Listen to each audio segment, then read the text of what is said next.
पता है स्पाइडरमैन म्योलनिर को उठाने के लिए वर्दी क्यों नहीं है? देखो, स्पाइडरमैन एक अच्छा इंसान है, वो फनी है।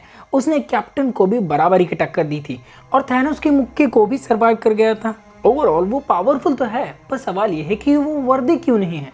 देखो, अकॉर्डिंग टू नॉर्स मिथोलॉजी उसमें सारी खूबियां हैं एक्सेप्ट वन, उसने कभी किसी को नहीं मारा।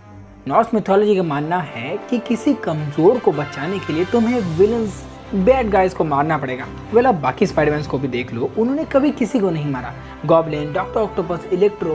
Well, what do you think about this?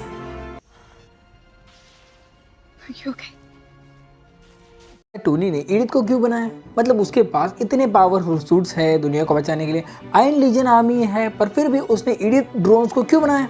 Well, इसके दो रीजंस हैं। पहले तो उसे एक आर्मी चाहिए थी क्योंकि सिविल वॉर में एवेंजर्स एक दूसरे के खिलाफ हो गए थे और इसके बाद भी काफ़ी समय के लिए पूरी टीम बिखर गई थी और अगर इस वक्त दुनिया पर कोई हमला करे तो उनसे लड़ने के लिए उसे एक आर्मी चाहिए थी।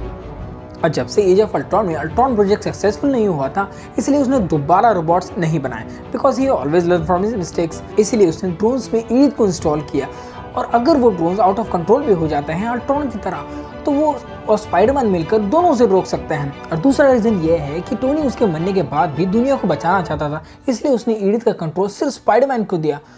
और क्योंकि कैप्टन के अलावा यही एक है जिस पर टोनी भरोसा रख सकता है और हमें तो पता ही है कि स्पाइडरमैन दुनिया को बचाने के लिए अपनी जान भी दांव पर लगा सकता है, same like Tony.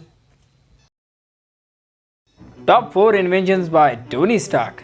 Well, iron man suit के अलावा भी उसने कई सारे जबरदस्त इन्वेंशंस किए हैं। नंबर 4 पर है एआई, आर्टिफिशियल इंटेलिजेंस, जो कि है जावेस, फ्राइडे और एडिथ। इन्होंने टोनी को कई बार मौत के मुंह से बचाया है और टोनी के बिना ये सूट को भी कंट्रोल कर सकते हैं। नंबर 3 पर है नैनोटेक, जिसे हमने इन्फिनिटी वॉर में भी देखा है और इससे टोनी ने थैनोस का खून भी निकाला था। नंबर 2 पर है arc reactor. Without arc reactor अपने टोनी भाई का वजूद ही नहीं है और आयरन मैन सूट का मेन पावर सोर्स यही है।